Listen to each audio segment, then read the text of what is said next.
Hello everybody, thank you for joining me this evening. I am thankful that you are here and here for this study.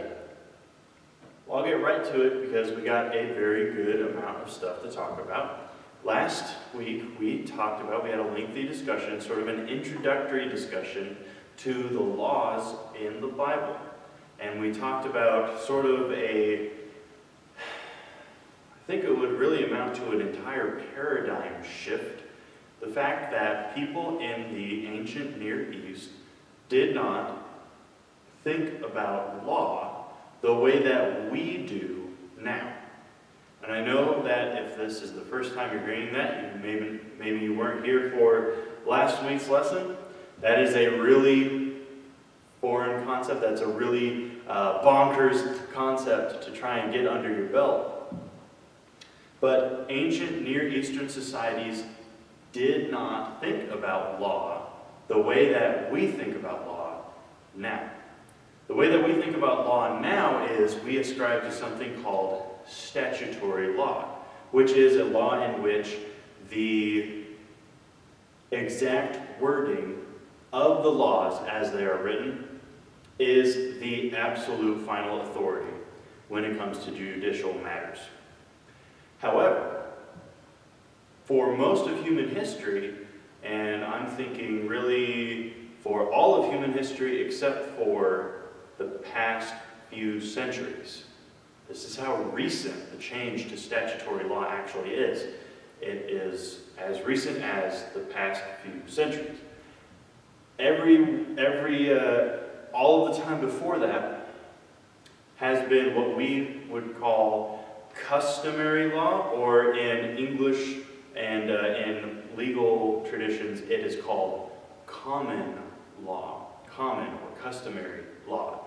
And that is a system of law, a way of thinking about law, in which the underlying principles and ideals that the society holds dear is what makes the ultimate authority when dealing with judicial matters. This is why when you look in the Bible and you look at people who served as judges, you don't encounter them referencing the law of Moses. You don't encounter them pulling up their copy of the Torah and looking at what does Leviticus 22:3 say about this particular situation. They never did that. They never did that, and we also don't have any secular evidence that any ancient Near Eastern society did that when it came to legal matters. In fact, there are some times when they went against their written law code, and it was considered okay because they stuck to the moral underlying principles of those codes, and the exact details weren't, I hesitate to say they weren't important, but they were not crucial. They were not part of the unremovable superstructure of the law. They're kind of a peripheral kind of thing. And again, this is a paradigm shifting kind of idea that we have to get into our heads, because we, as modern people, think about law as exactly what it says is what the final say is. However, in the ancient world, it wasn't like that. It wasn't like that. And in fact, the transitional period really is as recent as the late 17 and early 1800s. That's the main transitional period when statutory law went from something that you almost never saw to something that everyone was doing in the world. And if you want to catch me on Sunday morning, I can tell you a very interesting story with that transitional period in world history. It might open your eyes to something, I don't know. But regardless, I digress. Now we have talked about the introductory stuff. So now let's get into the laws, the actual laws. Before we get into the actual laws, I want to remind us that the point for us looking at the laws isn't to follow them by the letter, but it is for us to examine what these underlying principles actually are.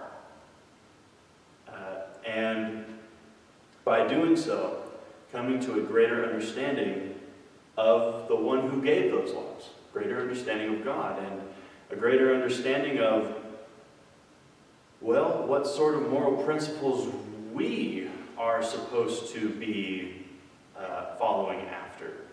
Because the whole point, remember Jeremiah, what was it? Jeremiah 23, maybe it was 32. I'm getting those. But there's the prophecy in Jeremiah that the Hebrew writer quotes in Hebrews chapter 8, that God would make a new covenant, and instead of having the law written on stone or written on scrolls, his law would be written on their hearts. Written on their hearts, all of his law would be. And so they would have this understanding of the law without needing a written out law code. That is the situation, the ideal that we find ourselves in. Remember, that is the new covenant. This is the new covenant, and it's one in which God's law is written on our hearts, not on some tablet or on some scroll. It's written within our hearts, and so being guided by our understanding of the moral values that God holds dear, and therefore the moral values that we as Christians are supposed to uphold and emulate, we don't necessarily need a bunch of ordinances to illustrate for us how to follow the law. We, being helped by the Spirit as He is the helper, we, by our knowledge and the Spirit's help, can apply this law that God has written in our hearts to every situation. It's like a multi-tool, I guess you could say. Anyway, like I said, let's get into the laws. This is going to start a new exercise for our studies, and that is looking at these laws and not just reading them once and moving on, but looking at them carefully, maybe looking at a chunk of them carefully, and discerning what is the underlying ideal here. So let's start, of course, with the first commandments that God gives Israel. These are the first laws, and they are the 10 Commandments. All right? Exodus chapter 20. If you got your Bible, open it up to that one. Exodus chapter 20. God spoke all these words, saying, I am the Lord your God, who brought you out of the land of Egypt, out of the house of slavery. First command. You ready? You shall have no other gods before me. Let's discuss. You shall have no other gods before me. Some translations put the words besides me. You shall have no other gods besides me. That is okay, but let's talk about the English word before. I have encountered this misunderstanding, right? This misunderstanding comes from the English word for before, where it has, there are two different meanings for the word before, right? There is the sequential kind of meaning, which is A comes before B, right? 1 comes before 2, and 2 comes before 3. They are a sequence. And so when you apply that to how you value, how you prioritize things. It means, well, if family is more important to me than my job, then my family comes before my job, right? And that is how many people interpret the English usage of the word before for this first commandment, you shall have no other gods before me. Like it is God saying, you shall not have any other gods who you consider more important than me. However, the Hebrew word for before is not as sequence or priority, but it is simply meaning in the presence of. So if you are called, summoned by the king, then you appear before the king. You are in the presence of the king. So the debate is this supposed to forbid having any gods other than Yahweh, or is this forbidding having gods that you consider more important than Yahweh? And the truth is, it is forbidding other gods in general. You shall have no other gods in my presence, the Lord says. The second command is much like it, right? It says in verse 4, you shall not make for yourself a carved image or any likeness of anything that is in heaven above, or that is in the earth beneath, or that is in the water under the earth. You shall not bow down to them, nor serve them, for I, the Lord your God, am a jealous God, visiting the iniquity of the fathers on the children to the third and fourth generation of those who hate me, but showing steadfast love to the thousandth generation of those who love me and keep my commandments. Right. So the second command, no carved images, nor can you bow down to them. So no idols. That's how we usually refer to the images that the Bible talks about. Here's a question.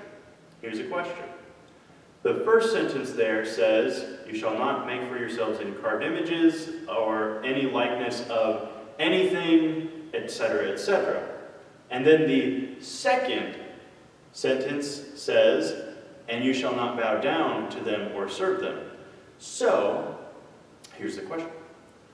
Was Israel forbidden from making any sort of representational image of any creature?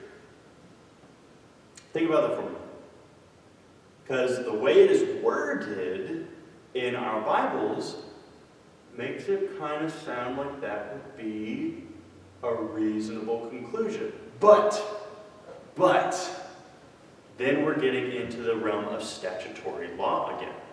We are starting to interpret it word for word and really honing in on the way it's, the exact wording of it, and that's not how ancient law worked. We have to remember, it's about the ideas. It's about the principles, and what is the principle being communicated in the second commandment? No idol worship, no idolatry. So it's not that they were forbidden from making any carved image that looks like a creature, but they were forbidden from making such a thing to worship it. Idolatry. They could not make an idol, and they could not bow down to that idol. So, they could make murals and art. They could make and put on puppet shows for the kids. They could do all those things, but you cannot worship a carved or graven image or a painting or anything like that. You don't worship a representation of a creature. You worship God. But that didn't mean you couldn't make a representation of a creature. There is actually a world religion right now, Islam, that took that very seriously in that way, where they forbid any Muslim from making a visual representation of an animal, a plant, or a person.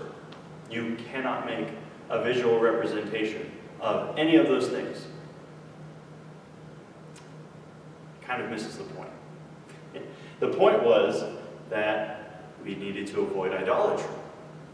That was the point. And this is the commandment that Israel has the most trouble with, right? The idol worship. In fact, it's the first commandment that they're going to break. Foreshadowing. So, command number 3, starting in verse 7, you shall not take the name of the Lord your God in vain, for the Lord will not hold him guiltless who takes his name in vain. Okay. Here's something that's going to blow your mind. The word take in this verse is not the word for use. It's not the word for use. If you use it in the way that means to use, then it's sort of like don't use the Lord's name in vain. Don't use it in a manner that you're not actually meaning his name. Which, I mean, you shouldn't use God's name when you're not meaning to talk about him. But that's not what this verse is talking about. There is a phrase, and I'm sure that I don't need to say the phrase out loud for you to know which one I'm talking about, but it uses the word God. And it's not meaning to call upon God. And people usually consider that a crude figure of speech to use. And so it is not to be used. But here's what I'm pointing out. The third commandment doesn't have anything to do with that. Because the word take is not the word for use. The word take here is the word nasa in Hebrew, and it means to carry or to bear. To carry or bear. So what is the idea that Moses is, or really God is saying these with his own voice? What is the idea that God is trying to get at here? He says, when you go forward from this day onward, you are wearing my name. You are wearing my name, the name of the Lord. Don't act in such a way that you are not really representing me. God takes this very seriously. You know, the idea of once saved, always saved. And if you become a Christian, you don't have to worry about how you act because God's grace will cover you. I mean, as long as you're trying to live righteously and being honest about it, God's grace will cover you. But what if you are carrying the name of the Lord on your let's use the image that Revelation gives us, on your forehead, and you are not even trying to live as though you are one of his children? God will not hold you guiltless. Yikes! That is a heavy idea. God will not hold you guiltless. Why? Because God is holy, and if you're going to bear his name, and you're going to bear it in vain, that's profaning the name of the Lord. That is making it seem as though it is simply a common thing, and that is inappropriate. It's inappropriate. So, a child of God, a Christian, who is not living out the law that God has written in the hearts of his people, inappropriate. As Paul says, it's not fitting for the saints. That's the third command.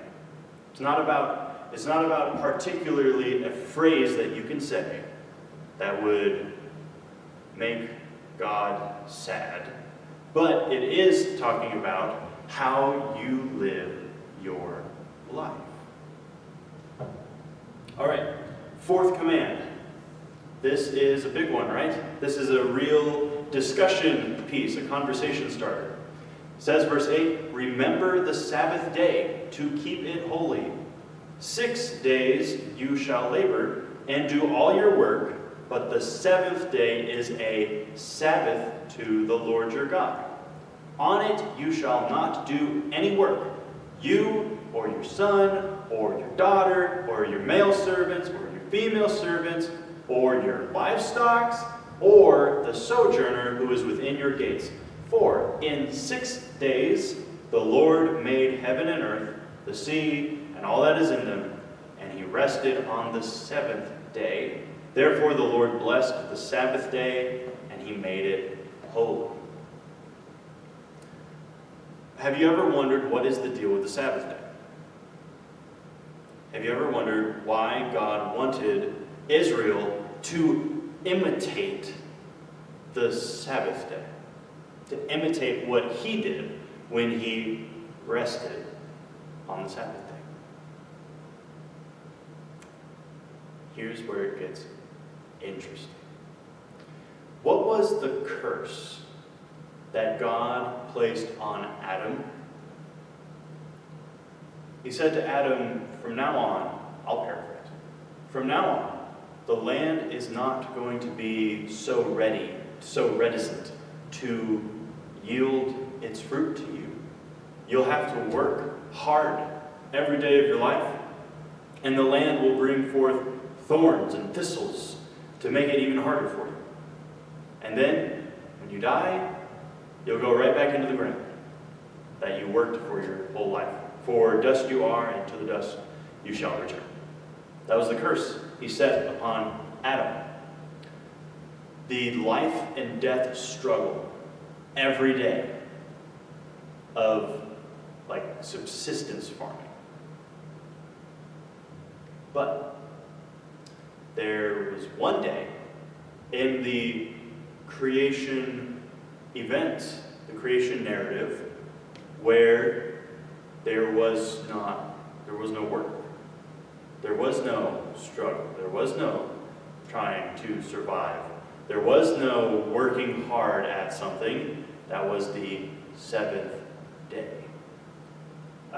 An interesting thing, the word rest is, and I won't try to say the Hebrew word for it, that doesn't exactly matter, but the word rest or rested was a common term used for when a king has sort of pacified his domain, his dominion. So maybe, his advisor came to him and said, my king, there is a horde of Mongols gathering on our eastern border. We need to go take care of that. So he goes, oh my goodness, marshal up the army and let's go. So he goes and he fights the Mongols and he fights them off, and then he comes back and he says, wow, I'm glad all of that is over. That took like an entire year. So I want to just sit on my throne for now and do the day-to-day business of ruling this nation. When God had created for 6 days and he looked at it all and he said, that is very good. He decided, this creation work that I've been doing, it's finished. Therefore, I'm going to sit on my throne here and commence the day-to-day operation of ruling this world. That goes against the deist view that God created the world and then stepped back and let everything happen as it would. He's involved in the world, but the involvement that he is involved with now is, by and large, the day-to-day managing. Like when the king has pacified his domain, so he sits down and he proceeds to rule. It was that was a very common thing to have in ancient Near Eastern writings. So for God to invite, like he commands, but it's inviting. They could refuse the command if they want. For him to invite Israel to take part in this is to remind them that there is more to this world than working to survive. There's more to it. There is something very good about this world. This world was very good, and we are looking forward to the time where we don't have to struggle anymore to live. We are looking forward to the time when it becomes very good again. When sin is done away with, when corruption is done away with, when death and disease and decay are all done away with, then we, humans, will be able to be what we were always meant to be. And God invites us in the meantime, or he did in the Torah, he invited people in the meantime to observe this weekly reminder thing, Sabbath, and anticipate the day when that can be returned to. I bet you never thought about the Sabbath like that. I bet you never thought about it like that. And really, if you look at it, in the narrative flow of Genesis chapters 1 and 2, the humans never participate in that. They never get to participate in that. It is as if it is like the fall happens shortly after they're created, narratively wise, and so they never get to take part in the Sabbath rest that God himself takes part in. I don't think about that. Anyway, moving on. What's funny enough, later on in Deuteronomy, Deuteronomy is the second law, it's the restating of the law. In Deuteronomy, Moses gives the Sabbath command again, and he changes it. Not drastically, but he omits the part, verse 11, where it talks about the reason why the Sabbath, because God made the world in 6 days and he rested on the seventh. And instead, he puts a new reason in there, a new explanation, specifically of why your servants are supposed to observe the Sabbath with you. And he says, for you were once slaves in Egypt, and you were freed. Therefore, your servants need to be engaging in Sabbath as well. It's sort of an equalizer moment. I can get on a tangent about slavery in the Bible and how a lot of people think that the Bible is or was pro-slavery or is just like okay with slavery, when in reality it's super subversive against slavery. Because a wise person would look at the laws about slaves in Israel and say, well, it seems like God really wants people to be equal. Looking at all these factors, and it looks like he wants them to be free from debt. What if we just don't enslave people anymore?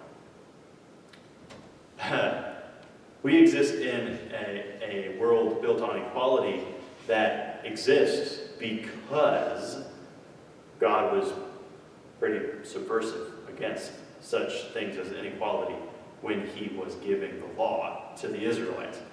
We can talk about that later. But command number 5. These get more simple, so we're going to move faster. Command number 5, honor your father and your mother. Paul says in Ephesians chapter 6 that this is the first command that comes with a promise that it may go well with you and that you may live long in the land. A question would be, what does it mean to honor your father and your mother? What does that actually mean?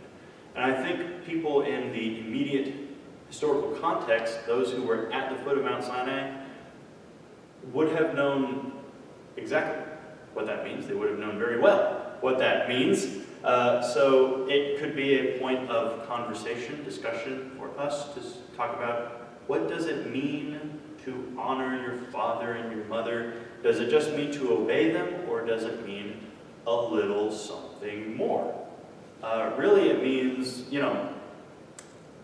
ancient Near Eastern society, and a lot of ancient societies, were what we call honor-shame communities, honor-shame societies. If you were to honor someone, that is like the best thing that you could ever do for them. But if you were to bring shame to someone, well, if it was too much, they might kill themselves. At the very least, they would be extremely mad at you. This is a community where people could be justified in the eyes of the community for killing someone that brought shame to them. That's really intense. But that's the kind of honor and shame community that we need to be thinking about. So, to honor your father and your mother also means not just to obey them, but to do nothing that would bring them shame. Not being a rebellious child, that's a good thing. To be a rebellious child, to do that which brings your parents shame, well,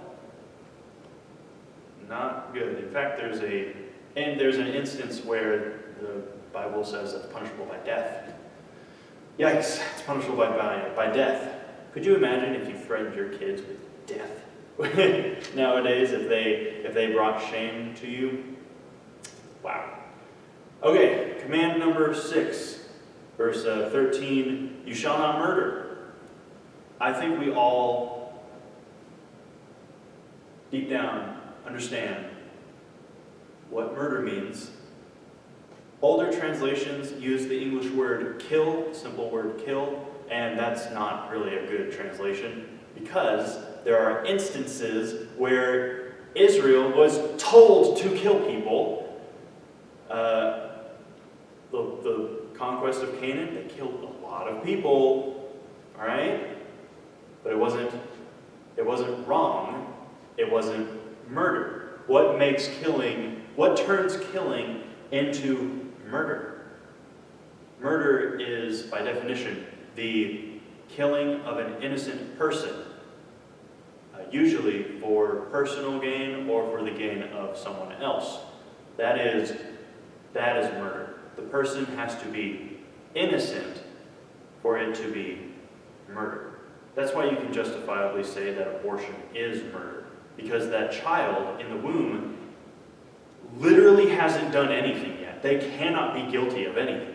They're innocent, and so killing them is murder.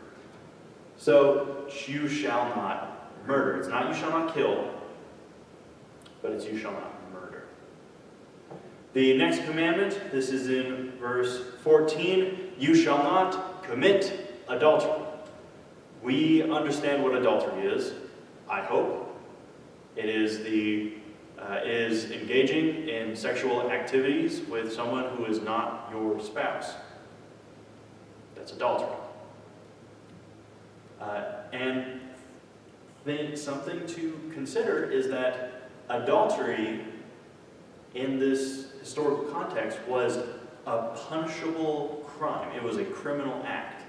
Nowadays, we don't think of it as a criminal act, but back then, it was. Because committing adultery doesn't just affect the two people involved, it affects their families, their spouses, it affects the community as a whole, because now there is this man and this woman who are no longer respectable, okay? They've been committing adultery, they've been engaging in this activity. It was a punishable offense, and like I said before, usually that punishment was death. Really, for all of the 10 Commandments, the big 8, 10. It's death if you disobey. It's death if you break them. Okay, next commandment, you shall not steal. There is no question in my heart that you understand what the word steal means. Stealing, don't steal. Don't take something that does not belong to you. Don't take it if it belongs to someone else. Number 9, verse 16. You shall not bear false witness against your neighbor. False witness is, of course, lying. To bear false witness against someone is to lie to get them into trouble. Don't lie to get people into trouble. Don't pervert justice in that manner. Don't pervert justice in any manner, but this commandment is talking about that specific manner. And the 10th one, you shall not covet your neighbor's house. You shall not covet your neighbor's wife, or his male servant, or his female servant, or his ox, his donkey, or anything that is your neighbor's. Don't covet their house, their wife, their whatever, etc., etc. Don't covet anything that they have. The word covet means that you desire something so much that you would contemplate stealing it. Right? You shall not steal. You shall not contemplate stealing something. Don't be contemplating it. To covet does not simply mean to desire something, because when you look at it, honestly, you are a human being, right? And when you want something, your urge is to take it, to acquire that which you desire. When it becomes coveting, however, is when that thing is not yours, and yet you still humor the idea of taking it for yourself. It is an unloving thing to do, to covet. So here's a question. Command number 9.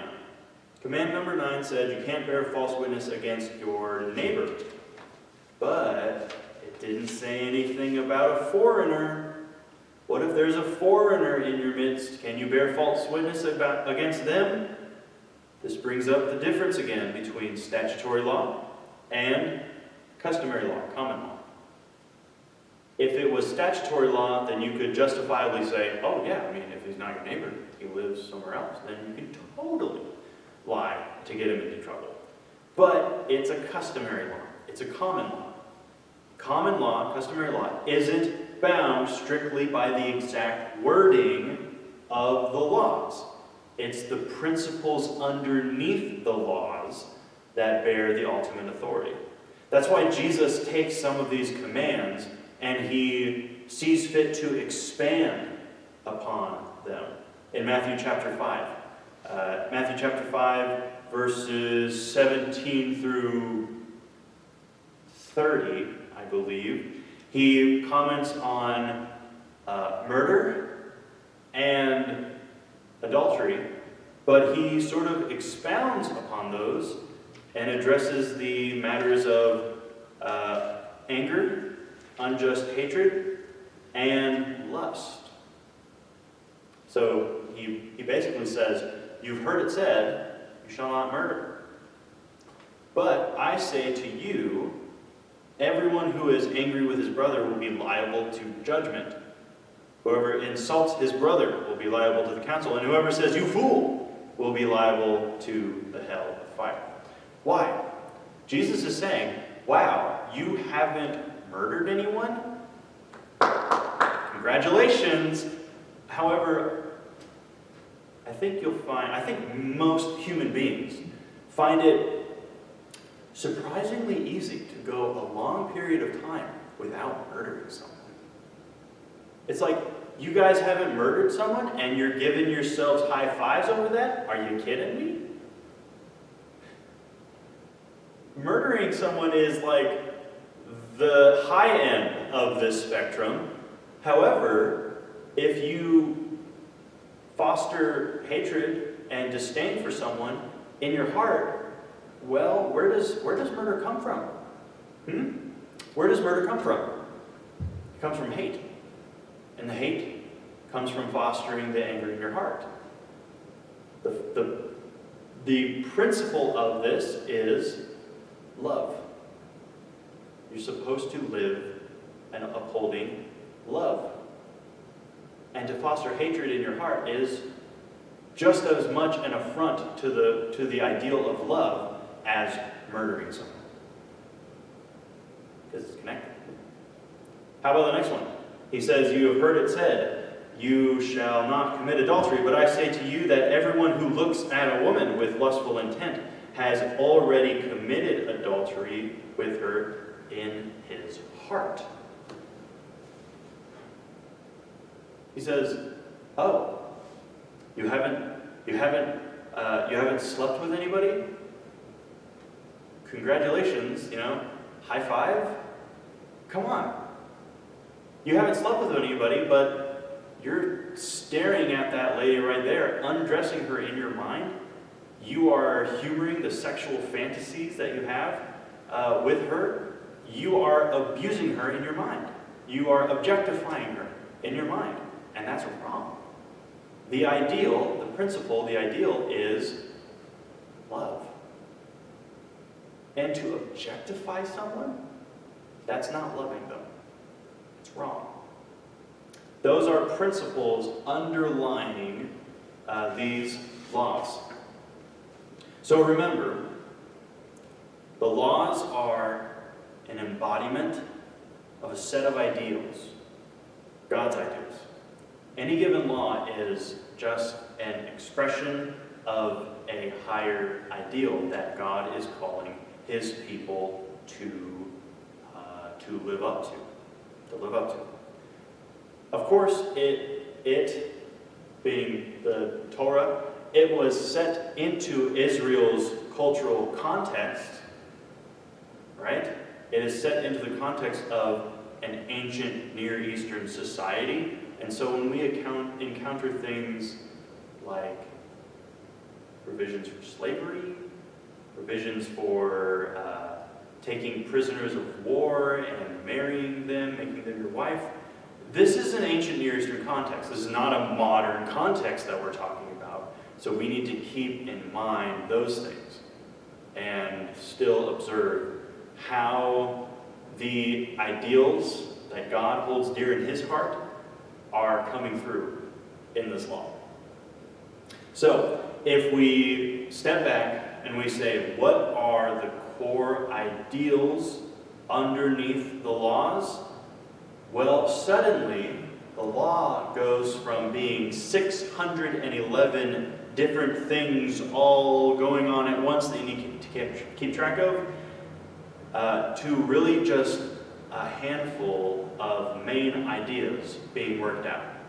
And really it is 5, maybe even 4, because you can group 2 of them together, but the 5 are the holiness of God, the sacrificial system, purity for the people, divine justice, and something called sacred time. Sacred time. That would be a very interesting discussion when we talk about sacred time. And like I said, there are 2 of those that could be probably grouped together. The holiness and the purity one, kind of the same. So maybe just 4 main ideas that are really being worked out. They're like these buckets, these big buckets, where if you take a law and you examine it, you're going to find it fits into one of these buckets. These higher ideals that God was calling his people to live up to. That is going to conclude our lesson for this evening. I want to thank everybody who listened, and I want to ask you to pray for our members who are sick, who are shut in, and those who have lost loved ones, including my family. We recently lost one of my cousins in a car accident. It was very sudden, but she was faithful to the Lord, and we take comfort in that, knowing that we can see her again someday. All right. Once again, thank you for joining me. God bless you all. Have a good night.